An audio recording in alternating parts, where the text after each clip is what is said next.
as a great beacon light of hope to millions of Negro slaves who had been seared in the flames of withering injustice. It came as a joyous daybreak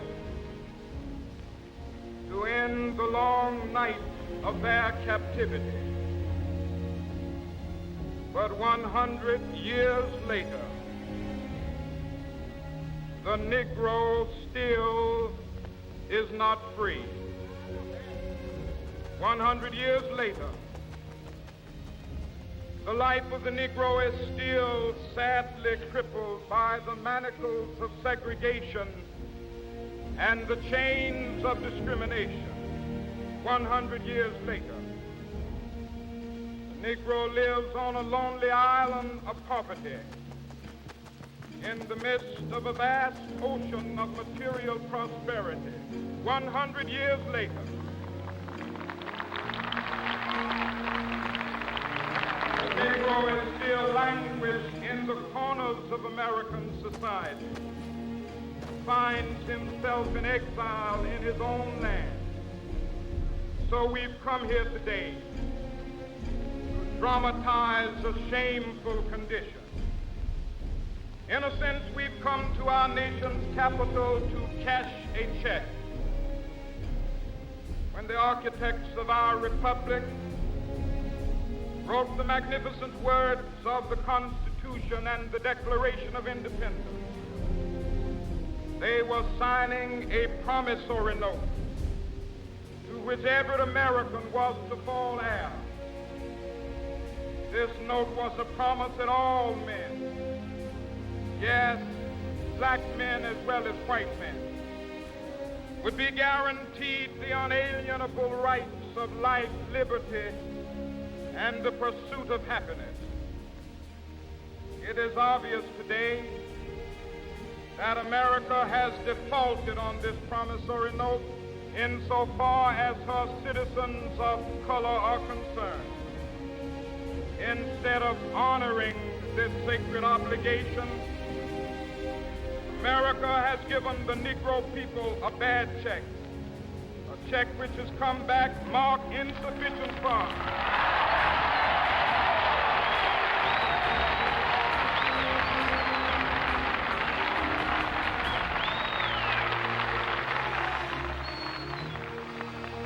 But we refuse to believe that the Bank of Justice is bankrupt.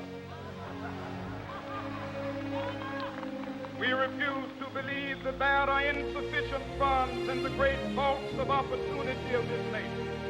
So we've come to cash this check, a check that will give us upon demand the riches of freedom and the security of justice.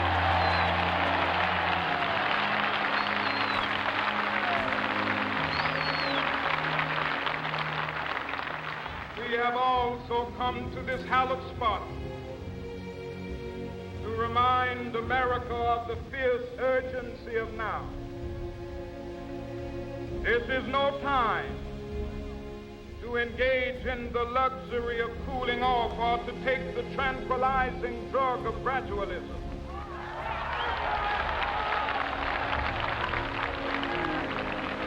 Now is the time to make real the promises of democracy.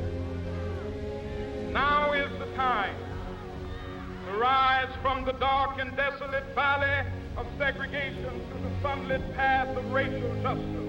Now is the time to lift our nation from the quicksands of racial injustice to the solid rock of brotherhood. Now is the time make justice a reality for all of God's children.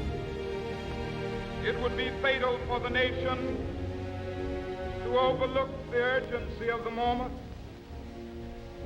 This sweltering summit of the Negro's legitimate discontent will not pass until there is an invigorating autumn of freedom and equality. 1963 is not an end, but a beginning.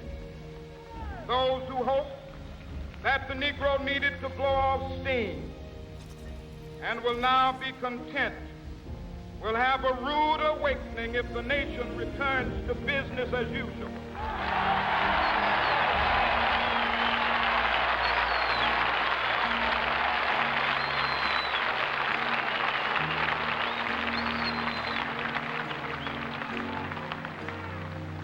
There will be neither rest nor tranquility in America till the Negro is granted his citizenship rights.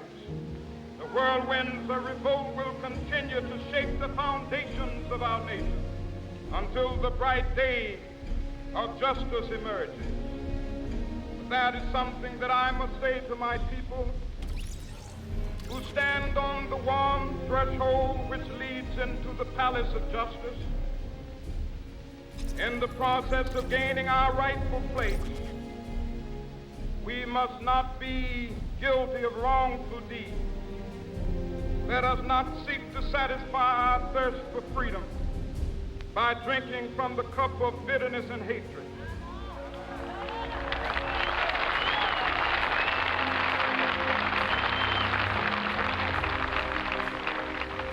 We must forever conduct our struggle on the high plane of dignity and discipline. We must not allow our creative protests to degenerate into physical violence. Again and again, we must rise to the majestic heights of meeting physical force with soul force. The marvelous new militancy which has engulfed the Negro community must not lead us to a distrust of all white people. For many of our white brothers, as evidenced by their presence here today, have come to realize that their destiny is tied up with our destiny.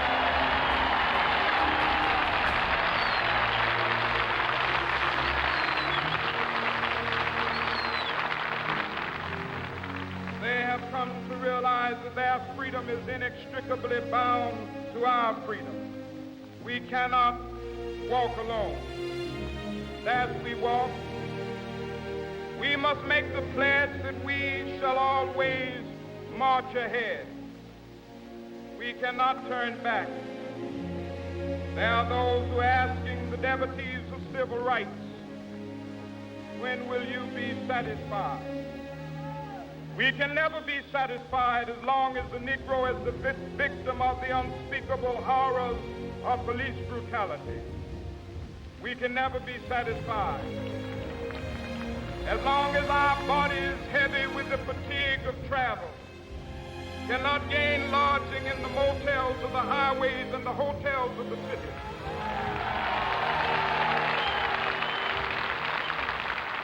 We cannot be satisfied as long as the Negro's basic mobility is from a smaller ghetto to a larger one. We can never be satisfied as long as our children are stripped of their selfhood and robbed of their dignity by signs stating for whites only.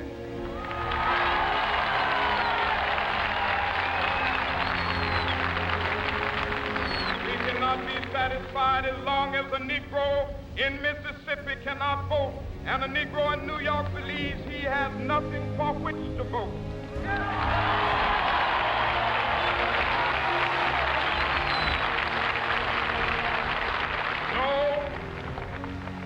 No, we are not satisfied, and we will not be satisfied until justice rolls down like waters and righteousness like a mighty stream.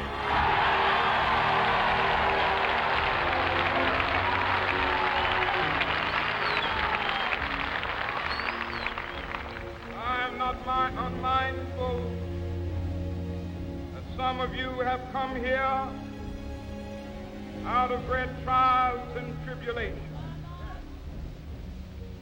Some of you have come fresh from narrow jail cells.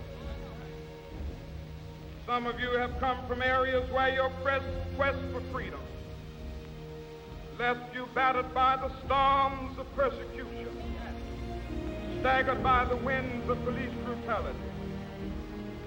You have been the veterans of creative suffering. Continue to work with the faith that unearned suffering is redemptive. Go back to Mississippi. Go back to Alabama, go back to South Carolina, go back to Georgia, go back to Louisiana, go back to the slums and ghettos of our northern cities, knowing that somehow this situation can and will be changed. Let us not wallow in the valley of despair. I say to you today, my friend,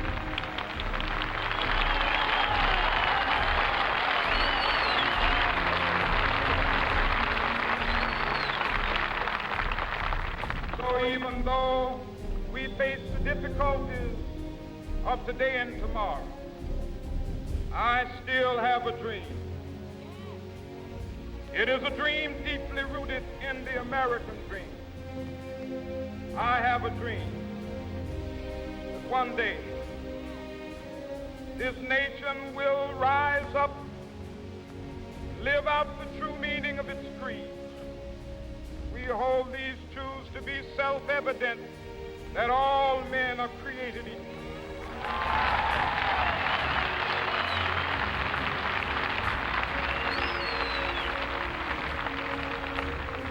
I have a dream that one day on the red hills of Georgia, sons of former slaves and the sons of former slave owners will they be able to sit down together at the table of brotherhood. I have a dream that one day, even the state of Mississippi, a state sweltering with the heat of injustice, sweltering with the heat of oppression, be transformed into an oasis of freedom and justice. I have a dream. My poor little children will one day live in a nation where they will not be judged by the color of their skin, but by the content of their character. I have a dream today.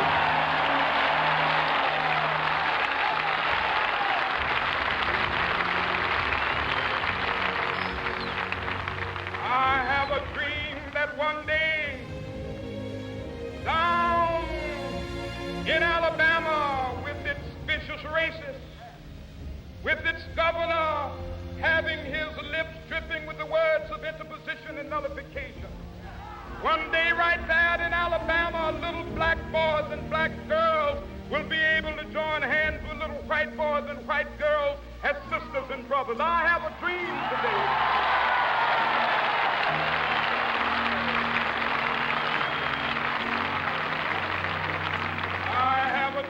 That one day every valley shall be exalted, every hill and mountain shall be made low, the rough places will be made plain, and the crooked places will be made straight, and the glory of the Lord shall be revealed, and all flesh shall see it together.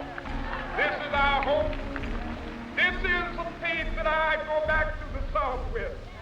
With this faith, we will be able to hew out of the mountain of despair a stone of hope.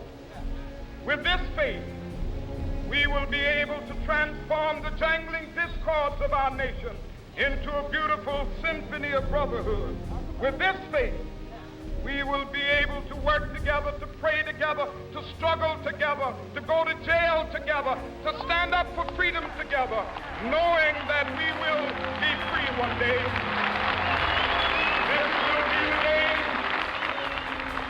This will be the day with all of God's children be able to sing with new meaning, my country, tears of thee.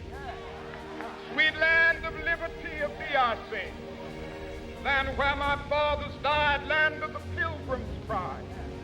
From every mountainside, let freedom ring. And if America is to be a great nation, this must become true.